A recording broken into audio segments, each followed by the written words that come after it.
Huh? How many episodes in are you? This is episode 29, right, Cole?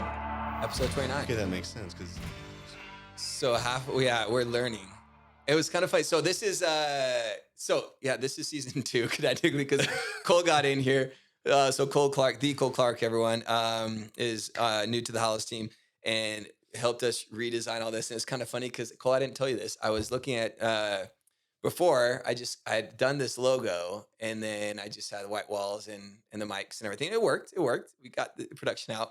But I was looking at it the last week's episode, Cole, with Gary, and I was looking, I was like, oh, we look like a podcast like everyone else, like versus just like white walls. So no, this is it's legit. Everything, the lighting, we're the trying. microphones, the decor. You got the sound dampening foam That's back there. yeah. I don't know how much That's that's. also It's decorative. more so for decorative. It's just so you feel that's. I don't know I how feel- much I sound feel we're the actually dampening. helping. Whatever, we have Mason Gilliland joining us. Did I say it right? Gilliland. Do you need Gilliland, to? yeah. It's the Yeah. little the I there, right? Joining us, and I'm really excited to. Me and Mason don't know each other, so this is going to be a whole fun exploration on this. I was talking with Cole about there.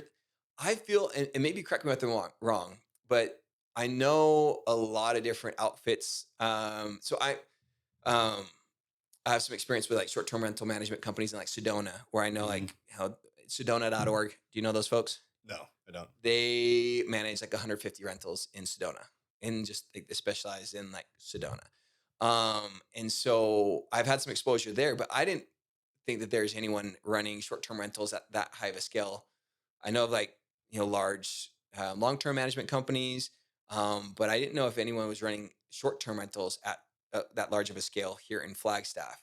Um, so you're here to set me straight. So Mason's been licensed for 4. You said 4 years? About 4 years? Just 3 years. Just Yeah. 3 years. And your father was in the business Mhm. of primarily property management. Am I saying that correctly? Yeah. And long term or short term or both? Short term as well. Okay. So primarily short term. Yeah. So he has other things that he does as well, but the way that I actually got into the business was he was um, managing short-term rentals, wanted to sell the business, and things just happened to kind of connect on that end where I was actually deciding to drop out of school. I was going to pursue business. I was actually making plans to move out to Orlando with the Okay. current job that I was enlisted in. And then he found out I dropped out, found out I was moving. And I think it was going to be like 2 weeks from that date. I already had a place. I was Oh, dipping no out. joke. And he goes, "Hey, I heard that you dropped out. You want to kind of pursue this path. Would you be interested in buying this business from me?" I said, "Okay, like we'll sit down, we'll talk about it." We did. And honestly, had a good feeling about it. My long-term plan was to kind of go forward with this job, work it about 5 years. It was a good corporate job to kind of like learn the ropes, learn high-end efficiency. The company I worked for was actually a subsidiary of BlackRock. Okay. And so had like a lot of awesome funding. It was a startup and it was going to be this thing that I could kind of be a part of and it would build underneath me. So I was excited. But then when he offered this to me, opportunity to buy it from him, it was kind of like a shortcut. It felt like, oh yeah, I could just kind of start this right now because the Oh, goal yeah. was, work in this atmosphere for 5 years and then quit and start my own thing. But then I could just do that right now and buy that from him. So that's how it all got rolling. So yeah, he had about it was like 11 properties or something like that. Okay. When I bought it from him, between like 11 and maybe 13, because there was like a transition period where I was working for him just to learn the ropes, but we're also taking on some new people. But yeah, that's how I got involved. It was just kind of the family business. Okay. Yeah. So from that point to now, how many properties do you have under management? We have 40 right now with a couple on the way. So All short term? all short term. Yeah. Okay. All Flagstaff. All Flagstaff. And then now dipping into like Munns Park and also Prescott now. Okay. I'm starting to expand a little bit. Gotcha. Okay. And so this is a lot of fun where we can I had on the podcast my brother is up in Salt Lake City. Yeah. And I could, even though he's not local, and I did, it's been a while since I've seen one of those Don't Phoenix Flagstaff stickers. So I love that Flagstaff has this like local, hyper local scene, but he manages about 500 doors long term. And so it was interesting to get that perspective, right? And talking like from that standpoint, but the short term rental aspect and 40 doors with all the amount. It's almost like, sorry, and I use terrible analogies here, Mason. Do you mountain bike? You grew I up in don't. Flagstaff? No. Oh, you got it. But I see that gas up there. I ride. Oh, My okay. dirt bikes. Yeah. Gotcha. Yes. Okay. But on the well, and this doesn't care about mountain or dirt biking so much. Whereas like in Flagstaff versus Sedona, you'll have to do like you'll get half the distance in Sedona for mountain biking just because it's like chunky and Mhm. more technical. Whereas like, okay, so 40 doors translating to long term is like probably the equivalent of like 3 to 4 times the amount of effort. Do you where I'm going with Right. that? Yeah, yeah, yeah. So So like it's how like the much equivalent of extra like time? 200 long term doors would be like the same amount of time as like 40 short term doors. Is that Right. fair? Yeah. So yeah, I've never done long term, but I work in, offices who people do long Yeah. term. And so like if we, have someone who maybe like wants to transition or like they contact me thinking I do long term and I have to pass them to somebody else. Yeah, it's definitely a lot more time. I don't know exactly the ratio, but yeah, I would say 3 to 1, Sure. maybe even more honestly. Because Yeah. it also depends on how you Well, if structure you your look at, business. 4 weeks in a Yeah. month, weekly turn, 4 turns in a, Right, and sometimes it's even like, more like yeah, summertime right now where, yeah. you can have between, 13 and 20 check-ins per day, something like that. So sometimes you can Wow. have one month and you have, 8 reservations throughout that month.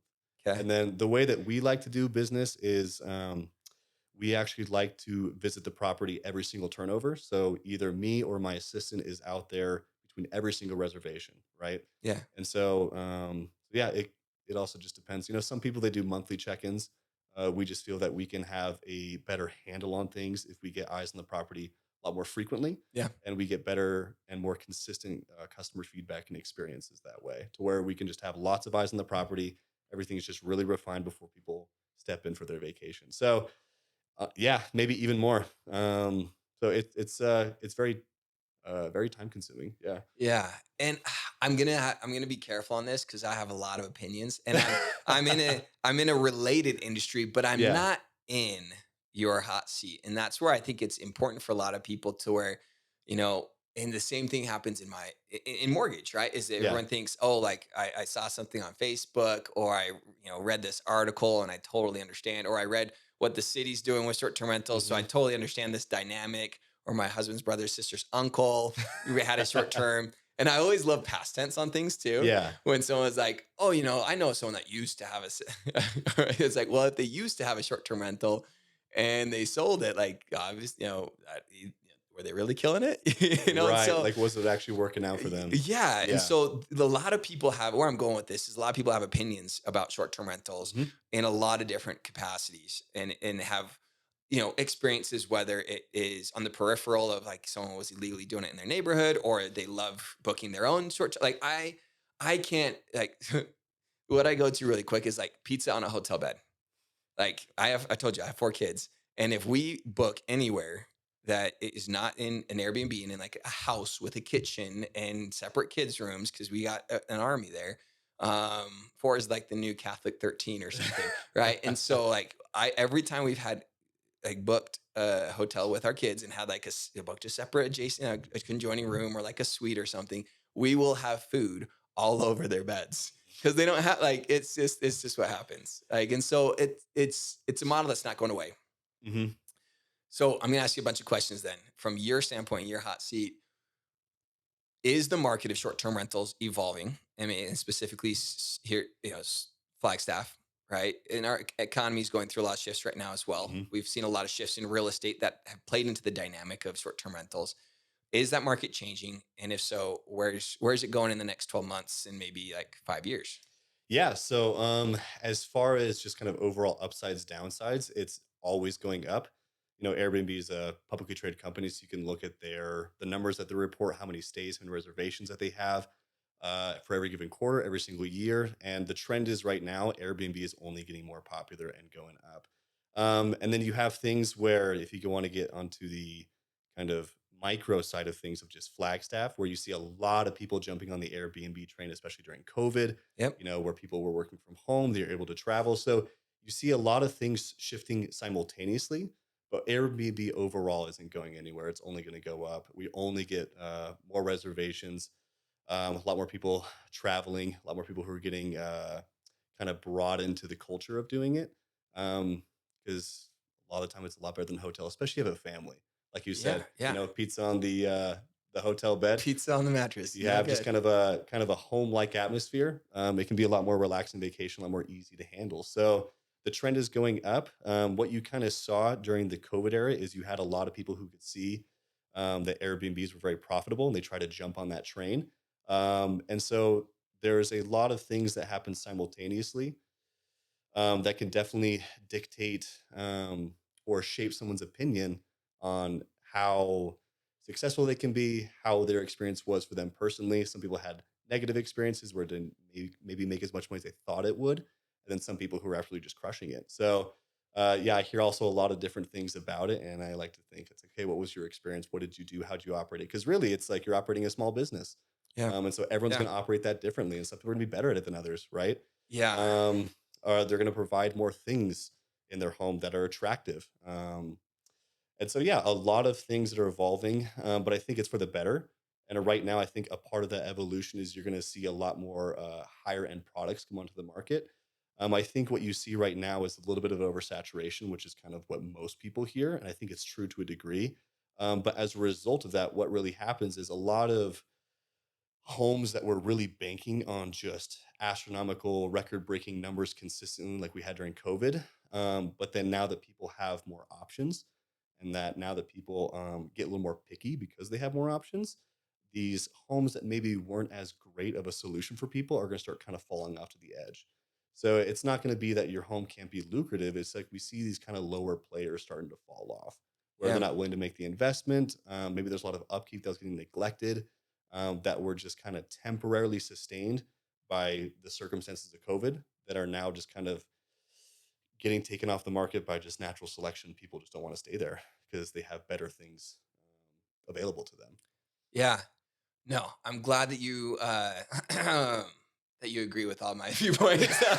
So those, and I Yeah. can't help. There's so many opinions that I have on it to where, I was watching some video where, like I forget if it was like Marriott or Hilton or some Hmm. big president or CEO was like, "Hey, those guys aren't even on our radar. Like, we are a completely different market segment because we have the spa and the chef and the experience." And it's like, no, like I'm glad maybe some of your shareholders like that line that you would say like we're two different market segments. Yeah. But where I'm going with that is I really do believe, at least from my standpoint, what I'm seeing is ultimately it is experience, right? Yeah. You're in the experience game, right? And a room and a bed, right? Hmm. And so that's where I think so many people, because of just the need and the demand, right? That a lot of people, like I've heard so many real estate agents, they're like, man, I'm selling this house that used to be an Airbnb, and like I wouldn't be caught dead in this place. Right. Like Exactly. it's not up to date. It's not, and that's where I feel that we'll see just like what you're seeing. So I'm glad I hopefully feel validated in that appointment where it's almost like, hey, if you got two properties sitting on the beach in San Diego, why are people going to go stay at the Hilton versus the Marriott? Which one has better pools or better restaurants or better? And like, Hmm. how now does your Airbnb, like, if you are in the business, how does it then stack up? Why would someone want to stay there from all the different metrics of price and amenities and location? Hmm. What are there any other metrics that are competing there, or are those about the big three? Those are going to be the biggest ones. Yeah. And then, like you said, you're selling an experience. So something unique to the property is also very beneficial. Like I was looking at a place to just to stay in Sedona in like a couple of weeks from now. And I saw this one. It has like a Zen garden on the inside. I'm like, that Yeah. is so cool. It's unique. It has like a hot tub. It has like an infrared sauna in there. I'm like, Yep. that is so cool. And so you can see as you look at the pricing and also the availability, it's like, oh, it's in high demand because this is really cool. Yeah. Because you want a great experience, and this thing almost promises a great experience. Yeah. It's actually really funny you brought up Marriott. Did you see what they announced? No. They do short terms now. Oh, no, no, no. No, you can't. No, they do. Because guess Marriott what? Bonvoy, yeah, Yeah. where they partner with short term rentals. We're actually onboarding with them right now. Yes. No, I just meant, so I had, and bringing everyone up to speed Yeah. on, so I took on a renovation project in Sedona, Okay. and with the idea of it becoming a short-term rental. Hmm. As soon as it was finished and pictures done online, the day after it has a kitchen flood. Oh gosh. So we're 2 months delayed. It's going to get back on the market. So I'll have you on lock. We'll talk Yeah. after on Sedona. But you can book my place with Marriott points. There you go. Yeah. Yeah. And so are you on Bonvoy Yeah. right now or whatever? Yeah, it's awesome. Yep. Yeah, so you saw a lot of people, scrutinizing it, and then now they're joining the team, which is Yep. funny, but also it gives you a lot of confidence as an Airbnb investor, or if you have your own home, that it's like, hey, this is where the trend is going. You can listen to what people say. You can also watch what they do, and what they do is going to be a lot Yeah. more pronounced. What you Yeah. should really be focusing on as I'll far be as where the in. trend goes. Yeah, and I'll be interested to see. And I'm not that. I should vacation a lot more than I do. But to the extent of like other places we visited where they are creating more of or meeting the market at its product, right? Of Mhm. not everyone's just looking for that, just that single room hotel or connecting suites or something. That people want multiple bedrooms or kitchen Mhm. and that type of stuff. So yeah, I'll be interested to see how they start changing some of their product that they're building out as well to compete. Right. Yeah. And then, what we also see is, yeah, just kind of those, I would say, just kind of subpar products are falling off. Yeah, Right. But overall, that makes the experience better. That makes it so that more people want to come back to Airbnb, keep using it. It's easier to grow if you have repeat customers and you don't have a lot of attrition where people maybe stay once and then never come again. And speaking as a market as a whole. So it's like, I like to see the, the business model, the culture keep growing because it means that everything just rises with it. absolutely. And so you get better quality homes in the market, you get better prices if you're staying there, and so it's just kind of the momentum building behind it is very positive. So Absolutely. yeah, So let's. I have tons of questions for you, but we tons of areas we can explore here. yeah, I think it probably goes. I love to let's jump to the alternate viewpoint real okay, quick before we get into some fun Airbnb like hmm tips and like what's doing best and things. But so the alternate viewpoint, it's a hot button word for a lot of people. I've hmm noticed that, and it's really interesting to me on how there's people can get some very in, uh, emboldened or passionate opinions about this stuff. Um, I think already what you're saying is, I think a lot of people need to understand that is it's a business. You have a lot of different. There's property rights, and there's for everyone, for the people that want to enjoy the quiet privacy of their neighborhood, and then for hmm the people that want to buy a home and have a business or monetization of that property, right? And so we're not going to solve all the world's problems they're facing today, but I think maybe first thing I want to throw in there before I ask the question is then I think people should understand that properties under management versus properties run by the mom and pops hmm can be two different entirely experiences for not only the guests but for the neighborhood. Wouldn't you agree with that? right, yeah. Depending on kind of what level you keep yourself out as a owner or as a business, Yeah. right? And so you see a lot of fluctuation with what people decide to do, as far as management strategies, guest correspondence, guest communication, also communicating with the other people in the neighborhood who are long-term residents. Yeah. There's just so many kind of micro details that go into it that overall shape how good or how poorly things are run. But yeah, it doesn't fluctuate that much. Like if you're doing a good job, the experience is going to be kind of consistent, whether it's someone who does it just themselves or if it's a management company. And Yeah. some people, we actually see Airbnb specifically, they're actually doubling down on property managers because they find that property managers usually provide a more consistent experience for people. Oh, wow. And so they actually turn towards the people and are willing to invest in them to where now it's like we have an account manager, someone who checks on me like every single week, gives me tips about Oh, very market cool. trends, maybe different things that they see as far as the data they're pulling on, like, hey, if you have this amenity, we see on average it maybe raises how much you make overall in a year about this much, and like all this different stuff because they Yeah. realize, hey, people tend to get better experiences, more consistent experiences going this route. Right. And so again, as the market is evolving, we see kind of the better players are staying bolstered up and the Yep. people who aren't really staying up to par or willing and ready to evolve and step up their game are going to be falling off the edge.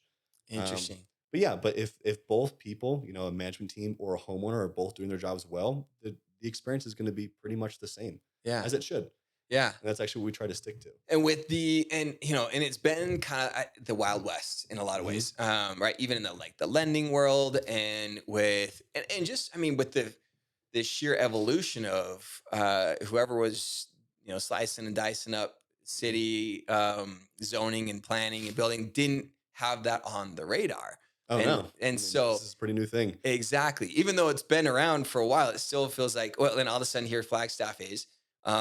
And so, without, and I'm pretty, as much as I should be engaged in what's going Mhm. on there, like it's like conflicted every single appointment with like the kids when, as we hit like the end of school and kids graduations and stuff and Right. all sorts of craziness. But from your perspective, what the city of Flagstaff is doing, um, from what I can understand as well, is it's more from just a regulatory standpoint Mhm. versus a restriction standpoint. Is that a correct statement? Right. So that the way the state has set it up is where they actually give municipalities a bit more power as far as setting up regulation, but without the ability, or they don't give the ability to basically shut somebody down and prevent them from running an Airbnb. So I think what they're doing is smart. They say, hey, overall, people do have a right to use their property as they desire, but we'll leave it to the municipalities to decide how to regulate that and also how to kind of keep things confined. Because yeah, there are quite frankly, maybe some untasteful players who maybe neglect their property or aren't willing to resolve things with neighbors. And so I can see how some people don't want to have an Airbnb right next to them, right? Yeah. But again, as the natural evolution of things continues, things just tighten up naturally, Yeah. right? Because it's hard to stay in business not doing a good job. Yeah. And so, as far as like regulations and Flagstaff, you have some people who are maybe a little more on the side of they don't want as much rental activity in Flagstaff for Airbnbs. And then you also have some who see the positive side of it and say, hey, this brings in a lot of money for us. We're charging an 11% tax on these stays. That's going straight to the city. That gives us money, that gives us budget to expand services. And so there's this huge upside too. Yeah. And then also the amount of like complaints that come through, negative experiences just continuously goes down. I think now on Airbnb, only literally one in a million have like a negative experience where like somebody else has to get involved. And that's usually just at Airbnb Really. customer support. It's not even like a policeman or some sort of like social worker where they have to like come in and like knock on somebody's doors. Even those numbers are even less than one in a million. So again, it's just things are tightening up. And so as far as the regulation in Flagstaff is concerned, it's primarily just checking a couple of boxes just to make sure that people are compliant. Like one of the biggest complaints that people had here was trash. Where you have a lot of people coming through, trash ends up pretty quick. Yeah. So like something that we've been doing forever as a property management company is we have all trucks, and so if we see that garbage is overflowing, we just toss it in the back and then bring it back to our office and throw it in our bin. Yeah. So that keeps neighborhoods happy, it keeps things clean, it keeps some birds getting in there. But obviously, some people neglect that. Um, but again, it's one of those small details. Um, that I think overall can be positive. I'm not always a huge fan of regulation, but sometimes if it means that everyone just needs to step up their game and overall it's a positive thing for our Sure. community, I honestly don't mind. Yeah. So in Flagstaff, it's pretty loose. I don't think it's going to be to where people are not going to be prohibited from running an Airbnb. A lot of people had that fear that they were going to get regulated out of their business plan. Sure. I mean, that was a huge fear of mine. It's like I don't want to Yeah. be regulated out of a job. But I think after being to all the city hall meetings and seeing the people who sit on our council, I don't think we have really anything to worry about. Whereas it's going to be, hey, we got to just tighten things up so overall Yeah. it's a better experience for everybody. And I'm for that. Absolutely. Well, I think a lot of shifts, like when we see just, I'm a big fan of free markets in the sense of when we see shifts, that it really is at the end of the day, and the way I interpret a lot of it is at the end of the day, it is if it's better for the end consumer, then it's really better for all, right? And so if the like right now is the real estate industry is shifting and a lot of like we've seen tons of people get into the and just like with Airbnbs, like tons of people flock when money's being made, right? Oh And yeah. so when there's like 2% interest rates and you don't even have to be able to spell mortgage and you can be, doing loans because you're handing out 2% rates. And there Yeah. was literally at that time, there was about like 7 billion or no, trillion, excuse me, like $7 trillion worth of mortgages that need to be refinanced. And the industry had like a capacity of like three. Right. And so it's just that supply and demand aspect where, like in Flagstaff, again, anyone that wants to throw up a listing on Airbnb, and there's just such a demand during COVID and everything that everyone's just kind of making money hand over fist, and that I, on couple ends, that it's like no, it's a positive for us to be saying the ones that are going to invest in the business and be the pros are going to survive and do well, and that client is going to have a better house to go to, and nicer amenities and a better location. It's just a matter of competing, Yeah. right? And I do see. Those people that don't want to jump through the pretty minor regulatory hoops as I Very see them right minor. now. And some of them are already they're already requirements. They're just going to be enforcing them heavier now. So it's Yeah. like it's nothing really new. Yeah. Or in simple things like you have to make notice Yeah. to neighbors. And it's like, how's that not a bad idea? No, and that's something again. A lot of the stuff too. Or Or how's that not a good idea? I no, mean, that's it's a yeah. great Yeah. idea. Because it solves some problems um indirectly too, and something that again there's been things that's like, hey, we're already doing this, so really it's not going to be a huge Sure. shuffle for Exactly. us. Is hey, when we start up an Airbnb, we make sure we go to the neighbors and introduce ourselves.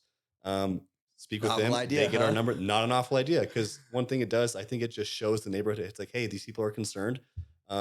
It's like, hey, this guy Mason, he's also lives in Flagstaff. He's a native. He's not just like some guy Yeah. who's really here just kind of mess up our life. He gets it. Yeah. He's a point of contact that we can call in case something does happen. We can let them know. And then usually, if there are any sort of like minor inconveniences that happens, maybe during a guest stay, the fact that we've already approached them, they've met us, they see that we're friendly, they see that we're workable and very, very reasonable, just lowers everything as far as tension, people getting angry. Absolutely. And so sometimes what we learned really quickly is the amount of calls that we get from neighbors once we just introduce ourselves drops to like almost zero, to where we just have That's less and awesome. less issues because it's like we've met them. We're people, we're Yeah. just not some person there trying to be a nuisance to them. Yeah. So again, now that it's forcing people to do that, again, it's like, well, what's going to happen just indirectly is people are going to meet people, see that we're all human, we're all kind of like well intended, and then Yeah. we're reasonable. If things Yeah. have to be fixed, we can do that, right? Yep. And we don't have to just go and yell at someone to get things fixed or call the cops.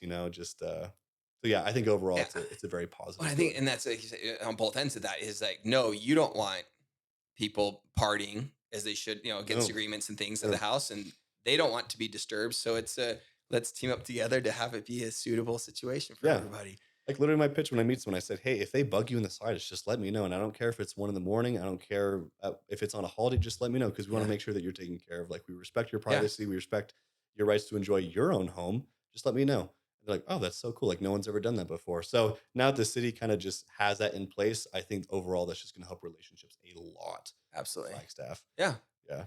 No. So yeah, I think yeah. Again, a lot of people get too escalatory, thinking like, oh, this is just the start or something. But it's like, Hmm.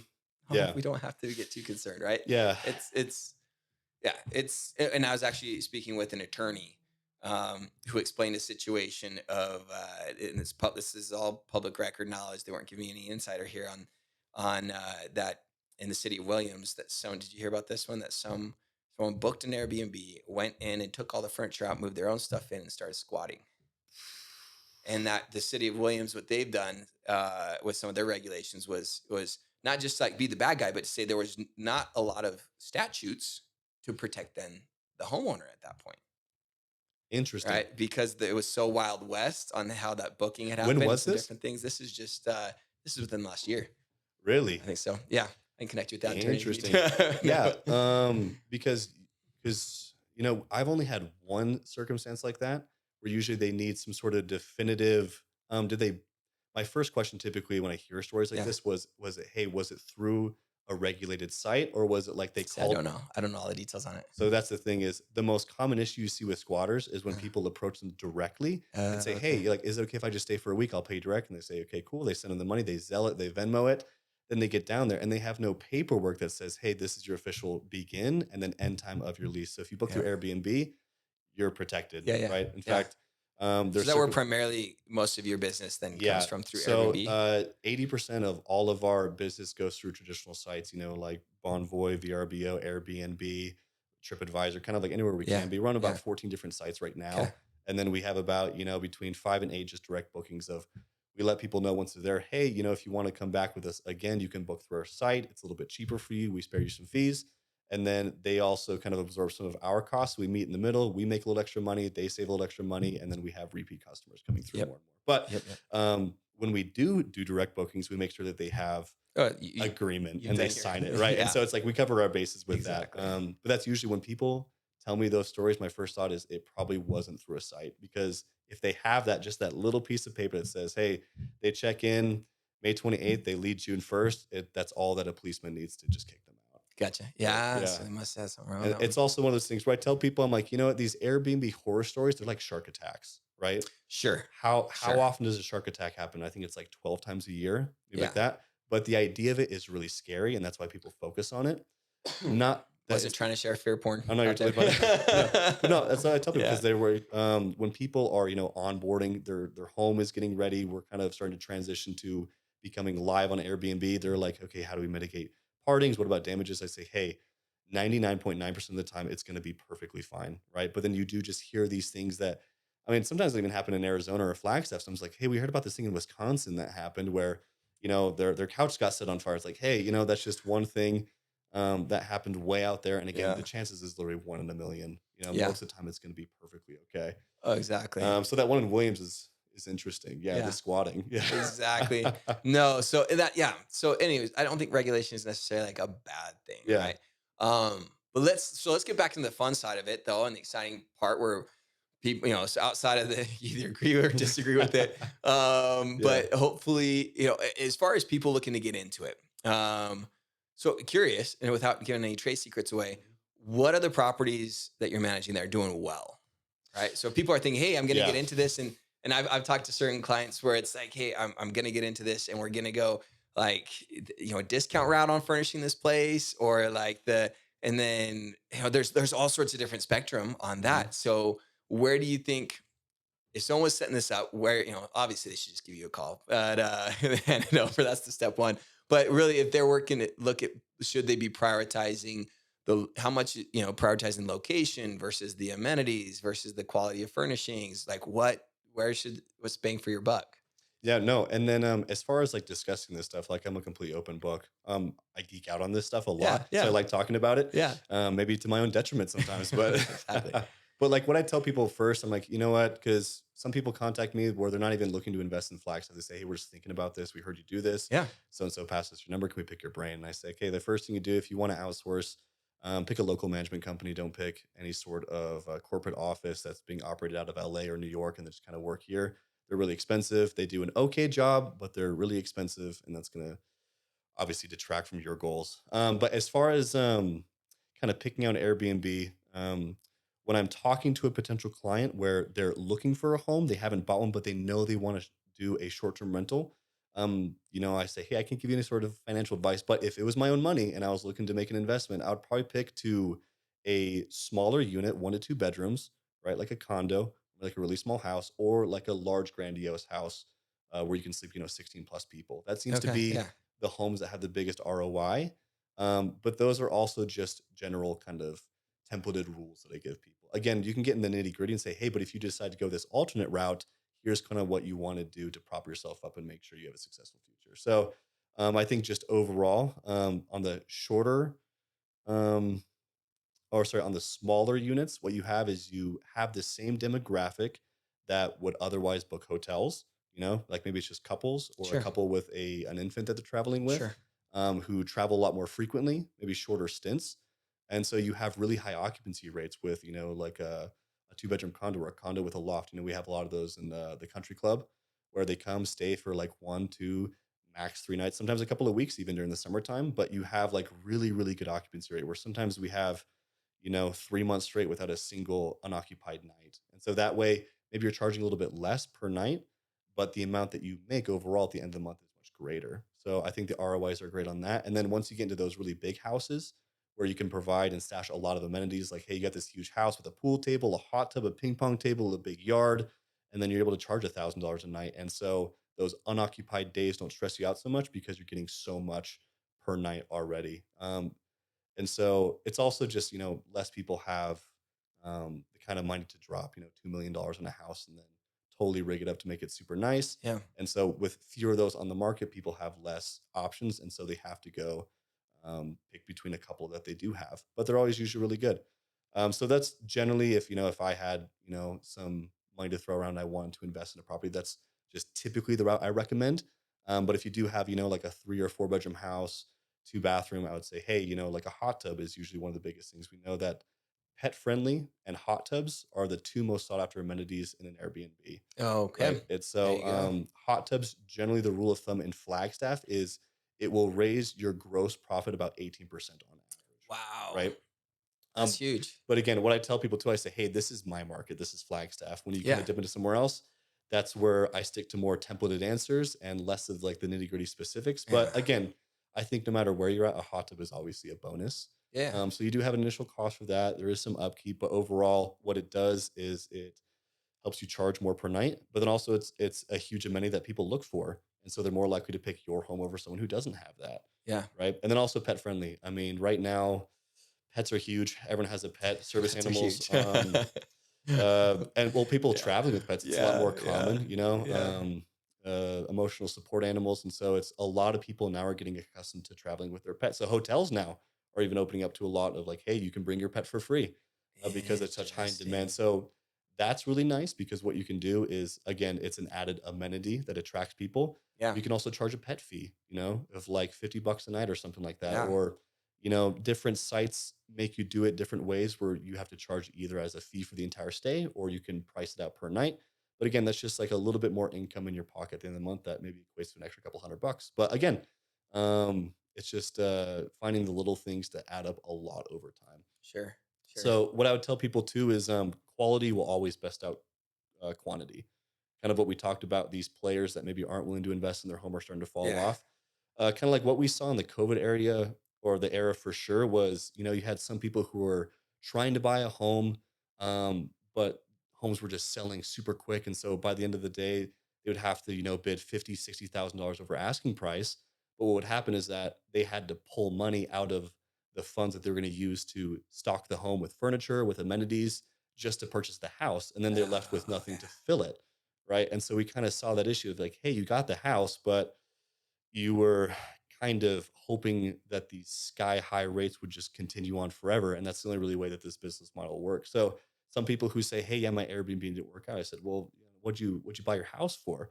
If you had to stash away an extra 60K to make it work and you only had $100,000 to fix it, remodel it, and stash it, yeah, you really kind of shorthanded yourself there.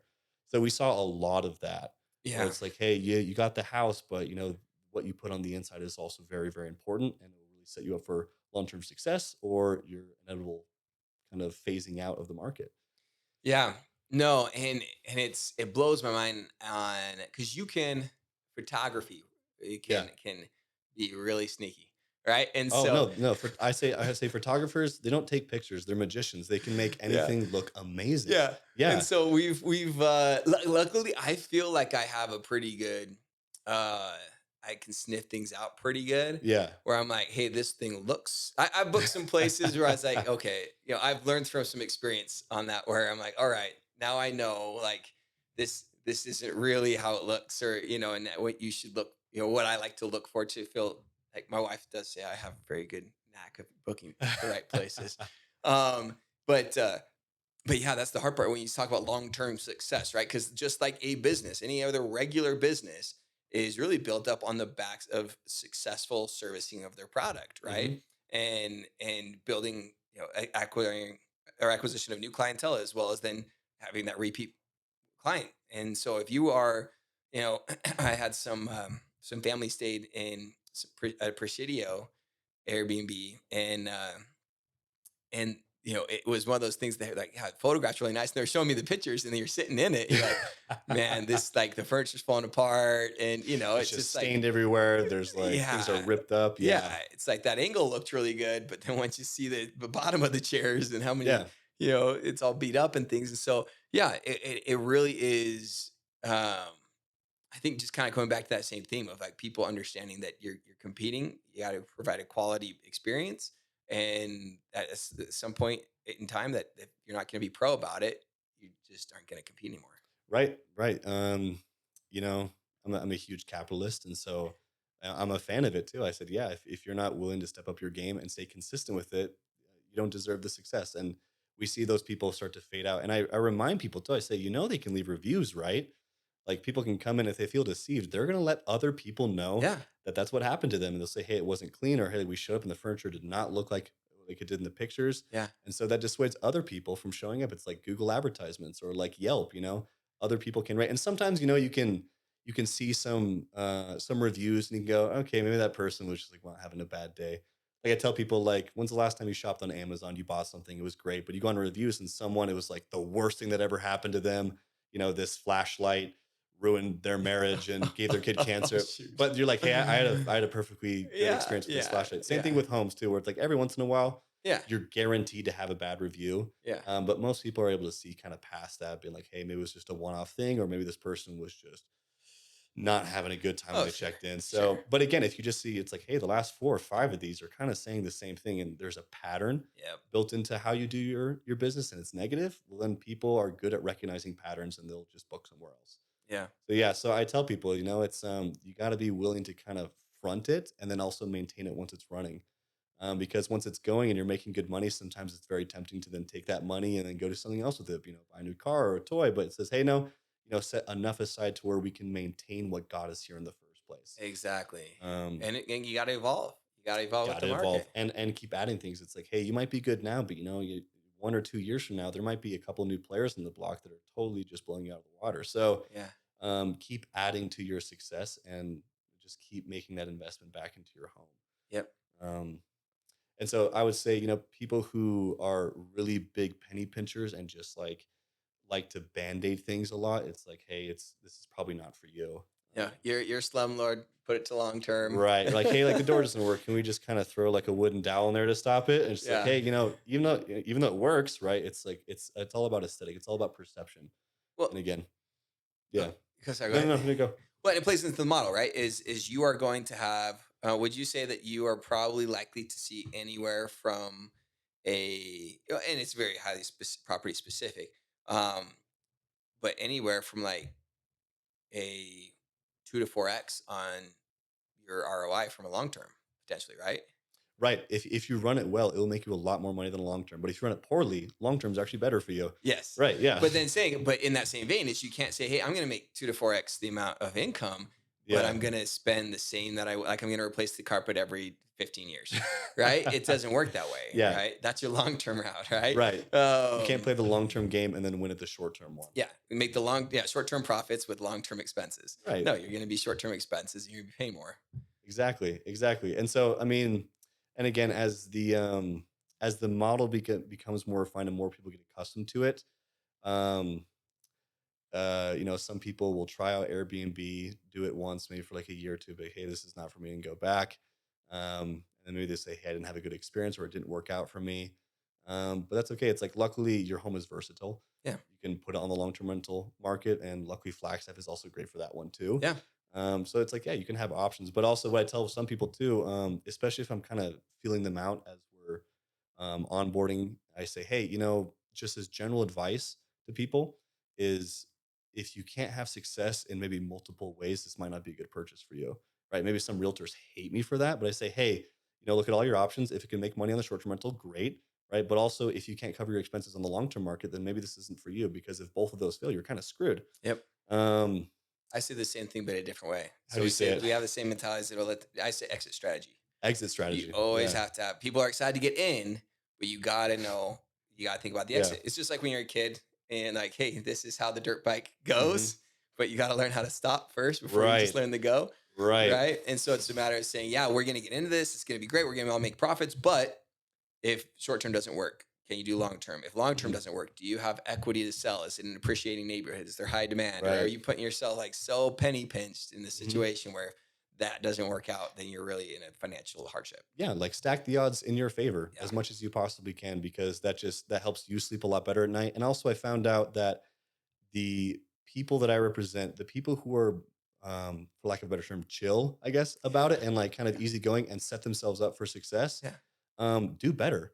Um, and I can't tell you exactly what that is, but it's just like people who are kind of able to make smart decisions and kind of see things out correctly. They just do better. Yeah. Um, Would you say that I don't want to put words in your mouth, so that they are listening to you and trusting you to be the expert on things? And if they say this is what it's cost, then they say just yes. They don't second guess you and say, well, no, we want to micromanage this, Mason. But so the people that go with the flow and listen to expert advice are doing better. Right? Yeah. So no, that's Is that exactly basically what what it it comes down is. to? But when I tell owners that, I can't be like, "Hey, I know more than you, so just listen Yeah. to me." But No. that's exactly what it is. It's like, "Hey, let the experts be an expert." Yeah. And then the more they try to micromanage, or if you have two combating hands on the wheel, we're gonna crash this car. Yeah. And so, yeah, if you just let people kind of do their thing, and that's why you pay them in the first place, things just kind of go better. And also, your relationship with your homeowner or your property manager is just better. And it's like, although I'm a man of principle, and so I say, hey, I'm going to get the job no matter what. Yeah. I'm always kind of like willing to maybe go a little extra mile on certain things where it's like, hey, I'll just go ahead and do this for them because they do good by me, or they let me do Sure. my job in some way. So obviously, I'm not going to be like obviously do anything detrimental to people, or I'll always do my job. Yeah. But it's just that relationship that you have. If it's good Yeah. and you feel like you're on the same team, just all ships rise with the tide, Absolutely. right? And so, Absolutely. and then the best foot goes forward, and there's no resentment, there's no friction between you two, and things just run a lot smoother. So if you Definitely. hire a property manager, just let him do his job. If Yeah. if you No, if you exactly. thought he wasn't good, then maybe you shouldn't have hired him in the first place. If you Yeah. thought he was good, then just let him do his thing or her thing. Yep. So Exactly. One last, well, sorry, a couple as we work to wrap here. I was curious if you're able to say how much, just sheer percentage guess on the 40 properties under management, how much of those are owners that live and work in Flagstaff as well, and that's just another business for them versus the, hey, we live in California, Scottsdale, or whatever. All the places we try to vilify, right? Well, basically, a second home that they're, hey, we want to use this as a second home. We're gonna be back and forth. mhm. Do you have a rough idea Only on? two. Only two live here in Flagstaff. Everyone else is out from primarily Phoenix, Scottsdale Okay, area, California, a couple from Texas, okay, um, second homes, investment properties, yep. stuff like that. Yeah, but primarily from down Very, in very Phoenix. interesting there. Yeah. Yeah, yeah, and it's yeah, and I think with a lot of things like Flagstaff in general, and you grew up here, so Hmm. correct me if I'm wrong, but I think it's kind of a matter of like, hey, everybody, like we can't.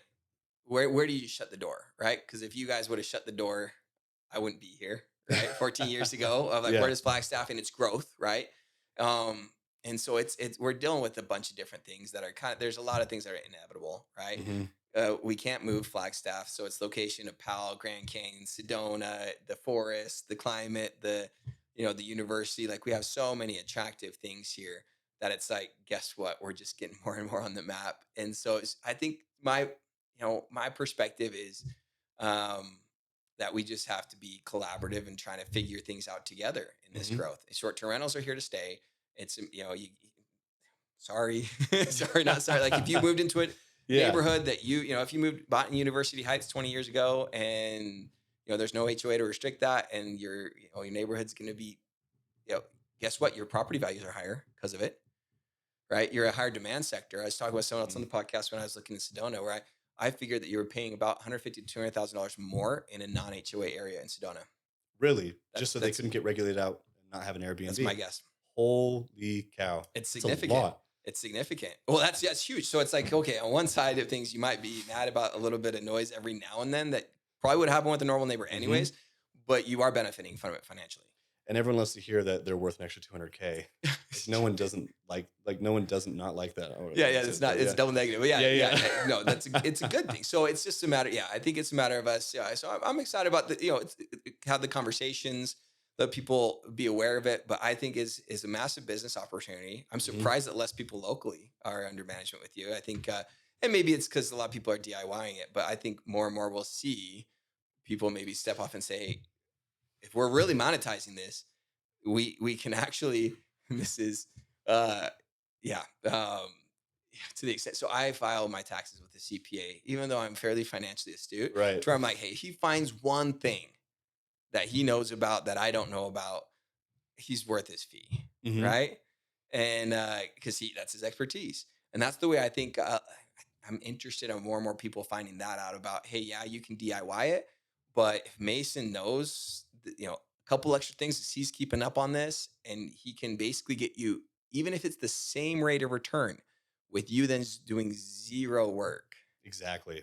There's some interesting concepts that I think people need to be thinking of. We see property management definitely on the rise. So yeah, in the 2.5 years that I've been the owner, we've almost quadrupled in size. Because it's one of those things where we also price ourselves out to make it so it's economical for people, Yeah. to where it's like, hey, this amount that you're paying me, if you're my only client, it wouldn't be financially worth it for me to do this. So it's probably not financially worth it for you to do it either, but it's only worthwhile because I have multiple homes that I do this for, Yeah. right? And again, even if you had a net like zero break where you didn't lose anything, you didn't get anything extra, but you had, 40 You don't less get the calls hours at a month, midnight. yeah. Yeah. Hey, and you get a lot of that, it's like, hey, we don't know, or Yeah. we locked ourselves out, or like, hey, we don't know how to turn on TV. I have people all the time who, and I kid you not, it's like there's a wood burning fireplace in the house, and they Uh-huh. go, hey, how do we turn this on? I'm like, well, it's wood, so you have to, light it on fire. And they're like, oh, really? And I'm like, yeah, but They're probably like but they, California, like rad. Let's light right, some wood yeah, on yeah. fire. They're like, oh, really? And so they're like, we're trying. So I had somebody that said, hey, we didn't want to call you super late. It was at like midnight. Yeah. I said, but we look for the switch ever. We just don't know how to turn the fireplace. And I said, well, it's wood burning. You gotta build it, Yeah, set it yeah, on yeah, fire, and then yeah. maintain it, right? But it's just, again, and so you see all of the time that you put directly into it, but also after hours and all the messages that you get when things go wrong. Are you in your free time? You say a lot of goodbye to your own Yep. personal free time when you start doing this in this Yep. business. So it's one of those things where, yeah, it's definitely worth it for people to send that out. And some people just love the experience, right? They love interacting Yeah. with guests. They like to get in there and clean the home, and so that's totally fine. But yeah, we see a lot more people learning. It's like, hey, my time is valuable. Yep. And for all this work that I have to do, all this stress, all the way it kind of dips into my personal life, is it really worth it? And they find out really quickly it's probably not. So, especially during COVID, we saw a lot of people getting burned out really, really quick. And so, be able Yeah. to outsource that, it frees up a lot of time. And financially, you're kind of like around the same place, right? Yep. To where you can spend your time more how you'd like it without this idea of having any sort of extra financial responsibilities by outsourcing. Because it's one of those things where people just think, hey, there's only this much amount of pie that I can like partake in. Maybe I can only have this much. And then if we hire a property manager, that just means an extra expense for us. But really, also as a property management company, it's like, hey, we bring extra tools to the table to where we're able to maximize things for you, able to advertise better. We have a better, customer service base. We a little better at cleaning and kind of going through and enhancing the customer experience to where now we can charge more. And so when you see it, we're actually adding more to your gross revenue, and also taking away that time responsibility from you. So, Exactly. but it's just one of those kind of humps that people have to get over mentally that if they outsource it, it means they lose. In reality, it's like, actually, this could be a really great decision for you that ends up bringing way more benefit than it does downsides. So when someone signs up with you, right? Do you have a certain term contract where you're like, hey, we're gonna at least give it the go for a certain period of time? A year. Yeah. So again, going back to the idea that it's a business, when you first start off, no one knows you. I guess for your house specifically, no Yeah. one's stayed there before. So Yep. there's no Yep. reviews, no nothing.